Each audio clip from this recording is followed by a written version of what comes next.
Everyone আসসালামু আলাইকুম, আশা করি সবাই ভালো আছেন। তো আজকে আপনাদের অনেক ধরনের কোশ্চেনের আমি সম্মুখীন হয়েছি।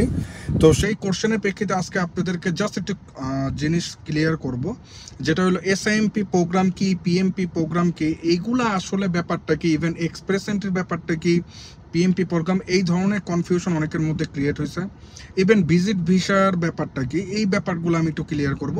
সেটা হলো পিএনপি যে এক্সপ্রেস, যে প্রথমে এক্সপ্রেস এন্ট্রিতে আসি। এক্সপ্রেস এন্ট্রিতে সবসময় সিআরএস স্কোর মেটার করে, ওইটার উপরে বেস করে আপনার কানাডাতে আসতে হবে। আর পিএমপি প্রোগ্রাম প্রতিটা প্রভিন্সের পার্সোনালি কিছু অ্যাক্টিভিটিস থাকে, সেইটার উপরে আপনি এলিজিবল কিনা সেটার উপরে বেস করে আপনি পিএমপি প্রোগ্রামে অ্যাপ্লাই করতে পারেন।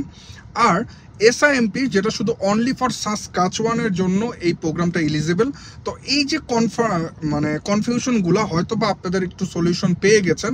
আপনাদের এরপরও কোনো কোশ্চেন থাকলে আপনারা অবশ্যই কমেন্টস করতে পারেন। ইভেন আপনার কোনো কিছু জানার থাকলে অনলাইনে সার্চ করেও আপনি জিনিসগুলোর ক্যালকুলেশন বের করতে পারেন। Thank you.